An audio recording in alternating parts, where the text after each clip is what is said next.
buat bapak-bapak, ibu guru yang saya hormati, yang sudah mengganggu waktunya, yang lagi mengajar pesertanya. Di sini saya akan untuk presentasikan RTL tentang tradisi yang ditinggalkan ya dalam permainan tradisional. Mohon maaf, ini adalah tugas saya dari PKG PJOK, tindak lanjuti dari modul 3. Sekarang ini saya kemarin PJOK itu ada program dari pemerintah itu PKG PJOK, dan saya itu belajar selama 3 bulan. Dan ini mungkin yang terakhir, ada satu lagi buat videonya untuk membuktikan karyanya. Di sini saya akan tentang RTL-nya ya, tindak lanjut tradisi yang ditinggalkan permainan tradisional. Maksudnya apa sih Pak, tradisi yang ditinggalkan?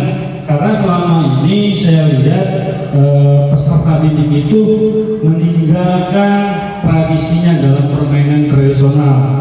Ya, saya mengambil acuan ini, saya sudah survei ke beberapa peserta didik, bukan hanya di SD, tapi beberapa sekolah. Apa sih permainan tradisional? Kadang-kadang peserta didik itu tidak tahu tentang permainan tradisional. Oke, lanjut Bu. Nah ini latar belakangnya. Latar belakang peserta didik kita saat ini masuk sebagai generasi Z. Apa sih Pak generasi Z? Generasi Z itu sekarang itu banyak peserta didik itu bermain gadget, HP, ya, bukan anak sekolah saja, bukan anak dewasa saja. Keponakan saya aja di rumah sekarang lihat anak usia 5 tahun aja sekarang sudah dia menggunakan elektronik seperti HP, YouTube ya.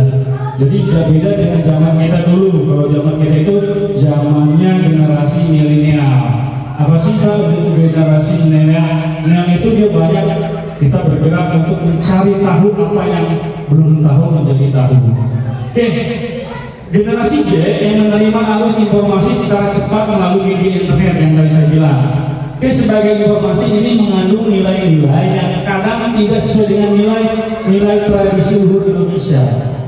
Bila mereka terus terpapar, dikhawatirkan nilai tradisi asli akan menghilang atau menggantikan nilai tradisi lokal yang luhur. Nah, maksudnya apa yang tadi saya bilang? Semakin anak peserta didik memakai gadget, jadi itu akan kehilangan dulu zaman dulunya. Apa sih ya mengandung nilainya?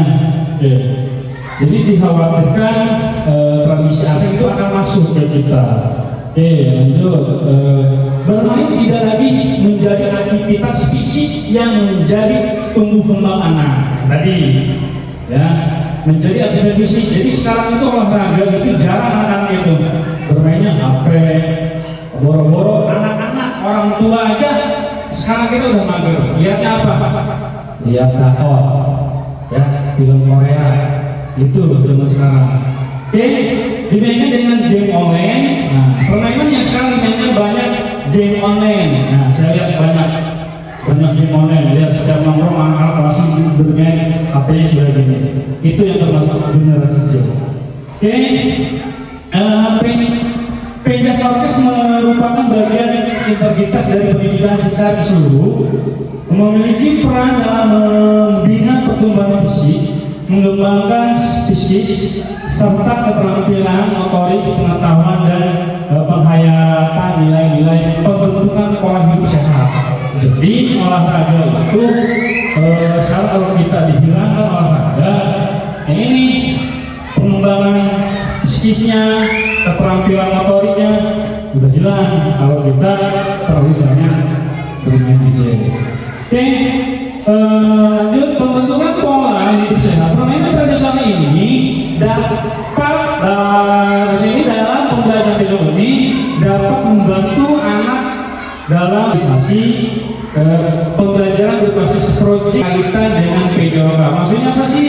Bersosialisasi ketika kita menanamkan permainan tradisional, nanti anak itu, oh ini nih permainan tradisional itu kadang, egrang, nanti anak tersebut akan bersosialisasi di daerahnya. Maksudnya seperti itu.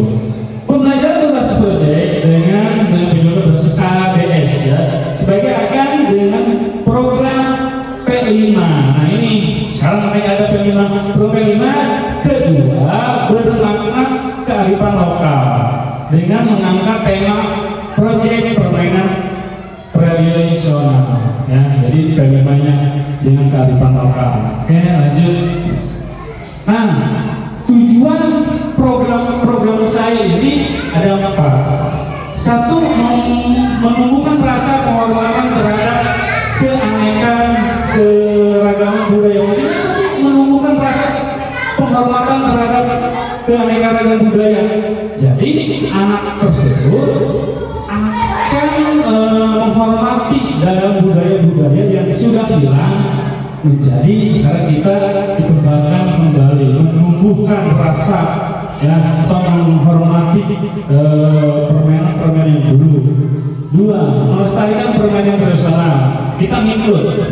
Jadi poin pertama, ya, sudah menghormati terhadap budaya, baru anak tersebut akan melestarikan permainan. Melestarikan itu dia akan terus bermain di sekolah, di lingkungan dia dan dimanapun. Terus yang ketiga, membuat kegiatan aktivitas fisik untuk meningkatkan kebugaran. Maksudnya membuat kok bisa permainan tradisional bisa membuat aktivitas fisik meningkatkan kebugaran. Karena dalam permainan tradisional saya mengambil contoh ada, itu akan menimbulkan kebugaran jasmani yang sangat luar biasa. Di situ ada 3 aspek kebugaran jasmani itu. Satu, dia ada power, ada agility, dan daya tahan tubuh. Ya, itu mengikut. Jadi kebugaran jasmaninya, daya tahan tubuhnya akan meningkat. Terus yang terakhir, terbiasa bekerja sama dengan rekan sejabat atau sekelompok untuk memecahkan masalah. Nah ini dia akan terbiasa bekerja sama, kita pada kelompokan untuk mencari permasalahan atau mencari strategi gimana nih kita untuk memenangkan permainan tersebut ya. Jadi satu tim ya. Oke, lanjut.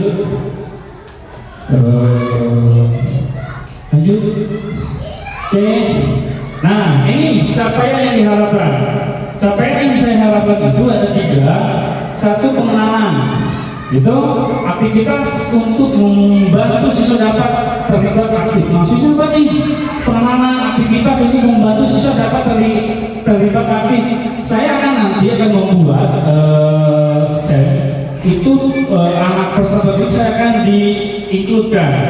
Ya, misalkan ada pesertanya dari kelas 3 sampai kelas 6 itu dapat terlibat aktif. Maksudnya apa sih terlibat aktif? Yang satu misalkan bisa menjadi wasit. Yang satu bisa menjadi pelatihnya. Yang bisa menjadi tim pemainnya. Itu maksudnya. Okay. Yang kedua, eksplorasi. Maksudnya aktivitas murid mencapai informasi terkait topik. Nah ini kalau kita sudah membuat aktivitas siswa proaktif untuk bisa melihat tentang tradisional ada, anak itu pasti mencapai informasinya terkait dengan topiknya, judulnya, hadangnya, seperti itu. Nah terakhir, proyek. Nah, aktivitas murid merancang dan membuat produk sebagai hasil belajar.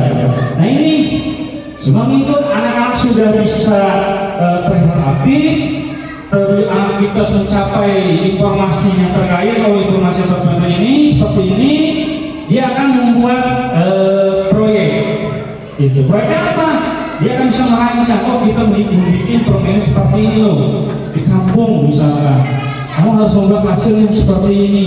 Kamu jadi seperti ini. Itu maksudnya seperti itu. Oke, lanjut. Nah ini struktur program dan mitra. Program yang dibuat merupakan kegiatan kurikuler P5 ya, atau kearifan lokal.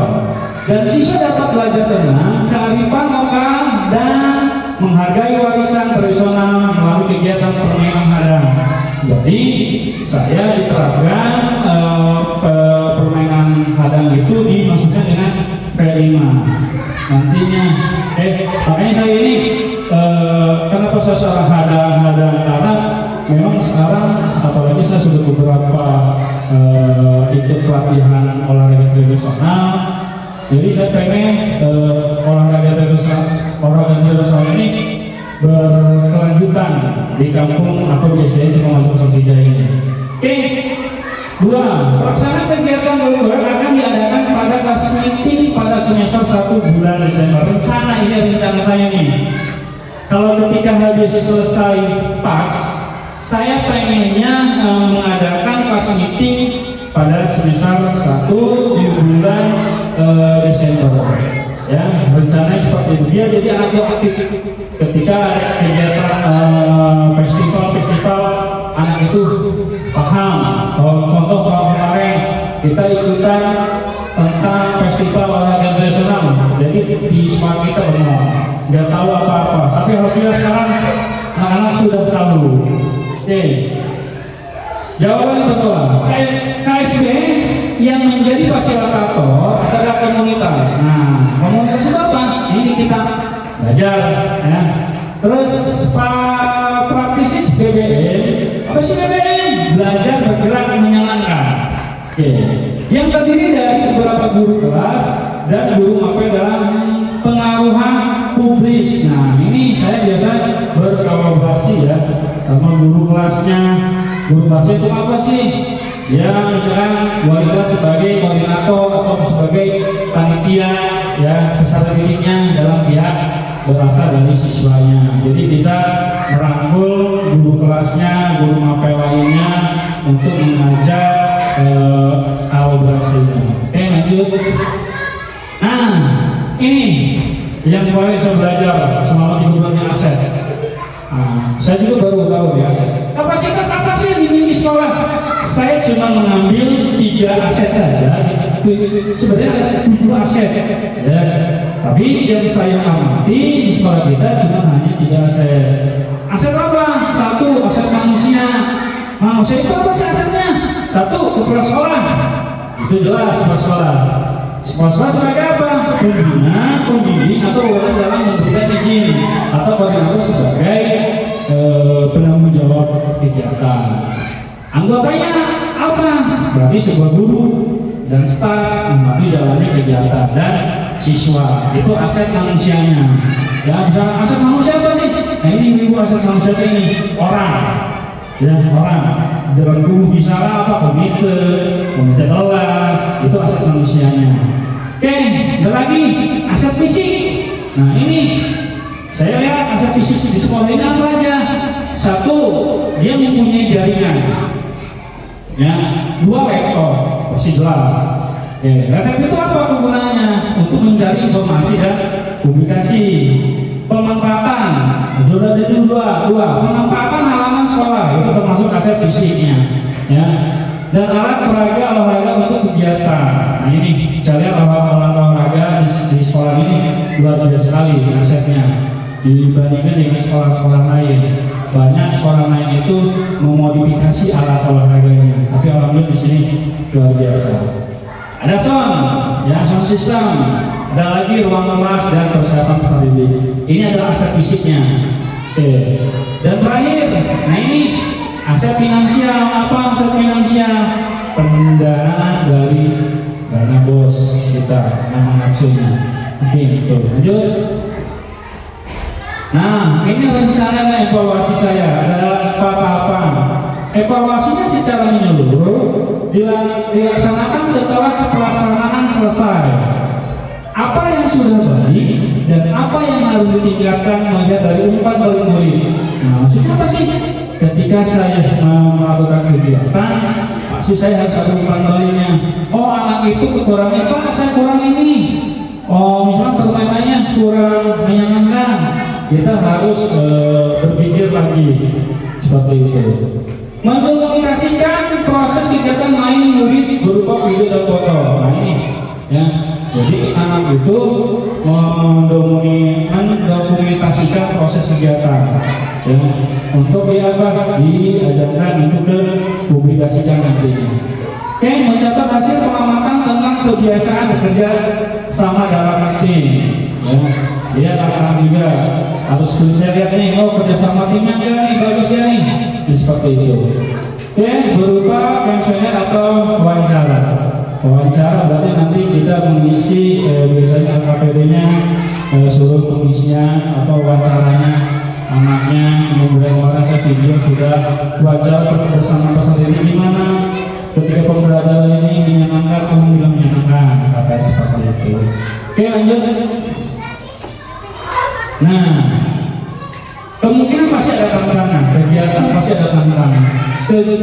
Tantangannya, saya ada 3 aspek yang saya ambil, yang saya kesimpulan 3 aspek. Satu, di situ ada cuaca. Nah, cuaca hujan atau panas, kegiatan dapat ditunda digantikan atau hari berikutnya. Maksudnya apa? Ketika ada cuaca kita bermain di lapangan, cuacanya terik atau terik atau hujan, kita bisa digantikan dengan hari berikutnya, biar peserta didik juga enak nanti. Terus kedua, keterbatasan waktu persiapan dikarenakan jadwal dalam hal ini sudah padat karena waktunya kita sudah banyak banget kegiatan sekolah. Makanya saya di sini cuma hanya menerapkan ketika kelas meeting. Dan terakhir, evaluasi dan umpan balik. Evaluasi dan umpan baliknya ke pihak saya. Oke, lanjut lagi. Oke, nah ini penguatan produk Pancasila. Oke, terkait dengan P5. Nah ini, sini ada tiga kategori. Kebinekaan global itu anak-anak belajar untuk menghargai teman-teman dengan latar belakang yang berbeda saat bermain. Nah, maksudnya apa? Walaupun dia orang anaknya mana, sukunya mana, ya kita menghargai teman-temannya. Jadi jangan asal mengejek seperti itu. Dua, gotong royong. Nah ini gotong royong, banyak banget gotong royong harus diperhatikan. Melalui perkelompokan, anak-anak diajak membantu satu sama lain. Jadi nanti kita harus buat ibu-ibu juga harus mengkelompokkan. Karena sekarang kelompokkan itu ada yang beberapa guru, oh ini anaknya yang pintar-pintar, yang biasa yang sedang itu tidak boleh. Apalagi saya perempuan laki-laki itu tidak boleh. Ya kita karena belajar berorganisasi. Oke, mandiri, mengajarkan anak untuk memilih permainan dalam berpartisipasi secara aktif, ya. Tentunya dengan berpartisipasi secara aktif. Terakhir, penutup. Program ini tidak hanya akan memperkuat kesehatan fisik anak-anak, tetapi menambah nilai karakter yang penting bagi pembentukan profil Pancasila di usia dini. Maksudnya apa sih? Memperkuat kesehatan fisik dalam olahraga tradisional itu banyak manfaat fisiknya. Dan tadi saya bilang ada powernya, ada agility-nya, dan itu daya tahan tubuhnya. Ya, jadi bisa menyelesaikan dan terus karakter. Nah ini bisa merubah karakternya yang awalnya dia cuma cuek, sekarang ini bisa bekerja sama secara tim. Oke, lanjut. Oke, sekian, terima kasih paparan saya yang saya bisa paparkan dalam presentasi tentang RTA, rencana tindak lanjut saya tentang mengambil olahraga tradisional tentang adat. Bila mana ada mau ditanyakan, silakan buat umpan baliknya dari perencanaan saya dari ibu atau bapak guru untuk menanyakan tentang umpan balik. Oke, ada? Oke, kalau nggak ada, saya akhiri. Ada? Ada nggak? Ada tuh, masa nggak ada? Oke. Oh ya udah ada. Sama apa? Sebelumnya terima kasih ya Pak Ade telah menyempatkan waktunya yang ingin saya tahu kan nanti rencananya mau dipakai di kelas meeting ya? Iya, kelas meeting. Itu bagaimana sistemnya gitu Pak Ade? Ya sistemnya aja lah. Kita oke. Terima kasih Bu Dewi atas pertanyaannya. Pertanyaan sangat bagus sekali. Ini pertanyaan pemantik. Oke. Bagaimana sih sistemnya untuk kelas meeting? Biasa rencana saya itu ketika selesai kegiatan kelas meeting kan biasanya kita itu kegiatan kelas meeting itu anak itu cuma hanya hari-hari ya. Gurunya sibuk sendiri, anaknya sibuk sendiri. Nah, sekarang saya akan membuat sistem ini tentang permainan kata. Nanti saya akan mengambil beberapa guru untuk menjadi tim untuk permainan kadang ini. Misalkan acara kita ulangan tanggal segini nih, paling kita menyampaikan segini lah 3 hari atau 2 hari. Ya, 3 hari 2 hari untuk melakukan kegiatan ini. Biar apa? Anak itu tidak bosan ketika datang sekolah cuma hanya bermain dan tidak ada kegiatan seperti itu. Jadi sistematisnya nanti ketika selesai kita sekarang kita kasih arahan dulu sebelum ada kegiatan, ada masa ada waktu sekitar 3 minggu lagi kasih arahan. Nanti ke kelas meeting itu kita diadakan acara seperti ini untuk mempersiapkan cari timnya dan untuk mengikuti kegiatan. Mungkin itu aja dari saya. Jadi nanti kita ambil beberapa guru untuk menjadi tim partnernya. Oke, cukup ya. Oke, cukup sekian dan terima kasih. Sampai jumpa.